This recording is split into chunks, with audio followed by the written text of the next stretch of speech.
ক্ষতিগ্রস্ত প্রবাসীরা এই মুহূর্তে কিন্তু যমুনার অভিমুখে অর্থাৎ প্রধান উপদেষ্টা ডক্টর ইউনূসের বাসভবন অভিমুখে কিন্তু যাওয়ার চেষ্টা করছিলেন। এই মুহূর্তে কিন্তু আমরা দেখতে পাচ্ছি যে আইন শৃঙ্খলা বাহিনীর সদস্যরা কিন্তু তাদেরকে আটকিয়ে দিয়েছেন এবং এখানে কিন্তু বিক্ষোভ করছে প্রবাসীরা। একটু জানিয়ে রাখতে চাই, জুলাই আগস্টে 24-এ বৈষম্য বিরোধী ছাত্র আন্দোলনের জনতার ডাকে সাড়া দিয়ে জেল ফেরত সংযুক্ত আরব আমিরাত সহ অন্যান্য দেশ থেকে ফেরত ক্ষতিগ্রস্ত প্রবাসীদের সাথে মাননীয় প্রধান উপদেষ্টার সাক্ষাতের সুযোগ চেয়ে একটি শান্তিপূর্ণ কর্মসূচি অবস্থান কর্মসূচি দিয়েছে, সেটি কিন্তু ব্যানারে আমরা লক্ষ্য করতে পেরেছি।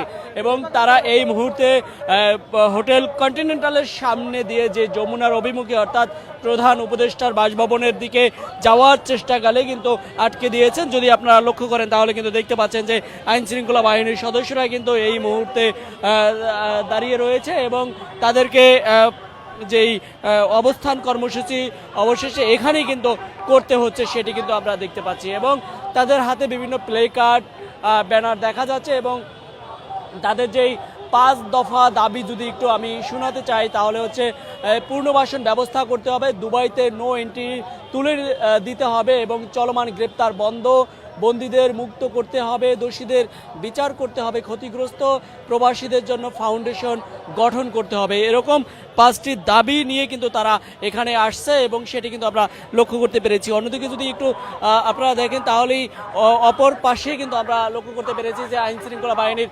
সদস্যরা দাঁড়িয়ে রয়েছে, অবস্থান নিয়ে মুখোমুখি হয়ে কিন্তু দাঁড়িয়ে রয়েছে, সেটি কিন্তু আমরা দেখতে পাচ্ছি। তবে এখন পর্যন্ত যদি লক্ষ্য করা যায় তাহলে হচ্ছে যে কোনোভাবে কিন্তু এই ব্যারিকেড এখনও ভাঙার চেষ্টা করেনি। যেসব আন্দোলনে আমরা দেখে আসছি যে মাঝে মাঝে কিন্তু ব্যারিকেড ভেঙে চলে যাওয়ার মতো ঘটনা ঘটে, তবে এখন পর্যন্ত শান্তিপূর্ণভাবে অবস্থান নিয়েছে সেটি কিন্তু আমরা লক্ষ্য করতে পেরেছি এবং দু একজনের সাথে আমরা একটু কথা বলার চেষ্টা করব।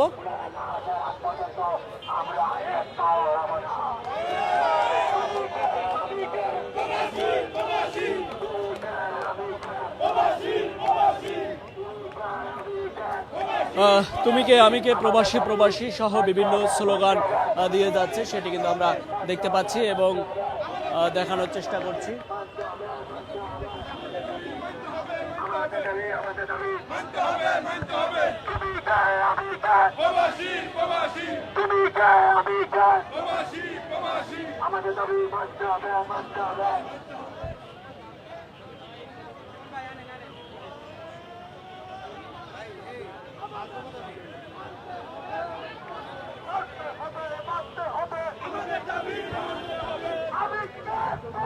আপনারা যদি লক্ষ্য করেন তাহলে কিন্তু দেখতে পাচ্ছেন যে আইন শৃঙ্খলা বাহিনীর সদস্যরাও কিন্তু অবস্থান নিয়ে মুখোমুখি হয়ে কিন্তু দাঁড়িয়ে রয়েছে। আমরা একটু ভিতরে যাওয়ার চেষ্টা করব এবং তাদের সাথে একটু কথা বলার চেষ্টা করব, যারা এখানে প্রবাসীর এসছে তাদের সাথে একটু আমরা কথা বলার চেষ্টা করব এবং দেখানোর চেষ্টা করছি যে কন্টিনেন্টালের সামনে দিয়েই কিন্তু অবস্থান নিয়ে কিন্তু দাঁড়িয়ে রয়েছে মুখোমুখি হয়ে।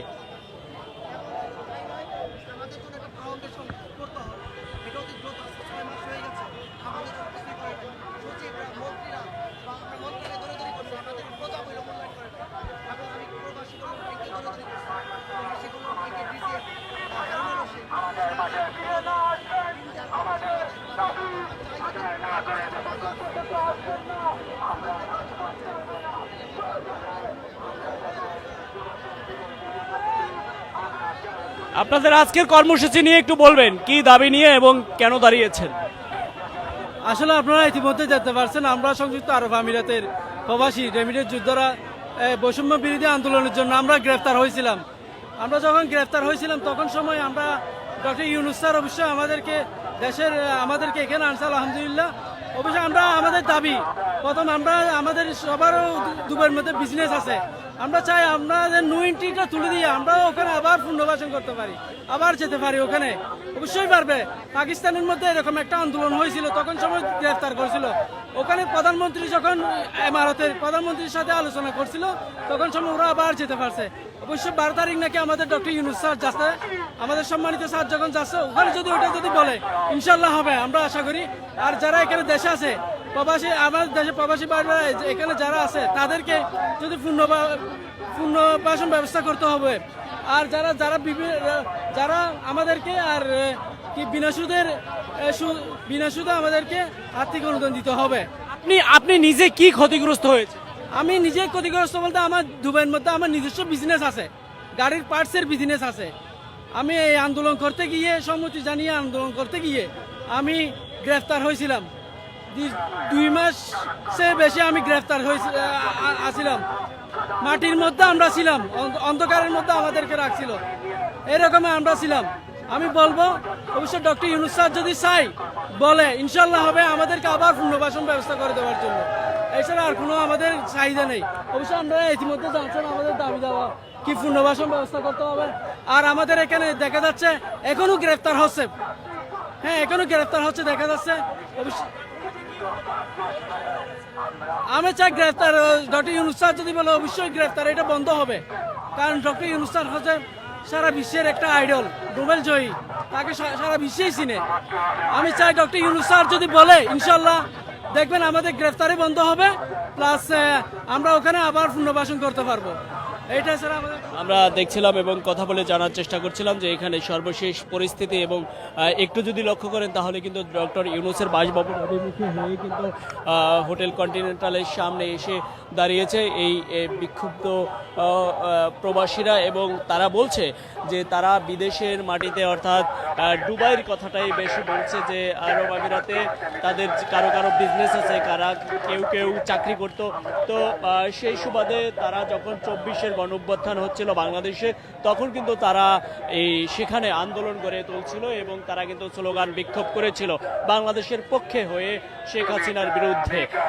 পরবর্তীতে সেখানে সরকার অর্থাৎ সেখানে আইন কানুন পরিস্থিতি ঘোলাটে বা তাদের যেই আইন পরিপন্থী ঘটনা মনে করে তাদেরকে কিন্তু আটক করা হয়েছে, মামলা দেওয়া হয়েছে এবং তারা কেউ কেউ জেল হাজতে ছিল এবং এখনও আছে এবং তাদের চাকরি এবং ব্যবসা প্রতিষ্ঠান সব কিছুই হারিয়ে কিন্তু তারা এখানে দাঁড়িয়েছে। এবং ডক্টর ইউনূসের উদ্দেশ্যে তাদের যে বার্তা সেটি হচ্ছে যে তাদের উদ্দেশ্যে এই প্রবাসীদের উল্লেখ করে যদি সেই দেশের সরকারকে আহ্বান করে যে এই সব সুবিধাগুলো দেওয়ার জন্য এবং যেই সুবিধা বঞ্চিত হয়েছে সেগুলো দেওয়ার জন্য তাহলে কিন্তু হয়ে যাবে। পাশাপাশি যারা ক্ষতিগ্রস্ত হয়েছে তাদেরকে একটি ফাউন্ডেশনের মাধ্যমে ফান্ড তৈরি করে দেওয়ার জন্য এবং 5টি দফা দাবি নিয়েই মূলত তারা এখানে দাঁড়িয়েছে। অন্যদিকে যদি আপনারা লক্ষ্য করেন তাহলে কিন্তু দেখতে পাচ্ছেন যে আইন শৃঙ্খলা বাহিনীর সদস্যরাও কিন্তু দাঁড়িয়ে রয়েছে, মুখোমুখি অবস্থান হয়ে কিন্তু আইন শৃঙ্খলা বাহিনীর সদস্যরা কিন্তু দাঁড়িয়ে রয়েছে। এই দিকে কিন্তু ব্যারিকেড দিয়ে রেখেছে, সেটি কিন্তু আপনারা দেখতে পাচ্ছেন। আমাদের অধিকার রক্ষা করো।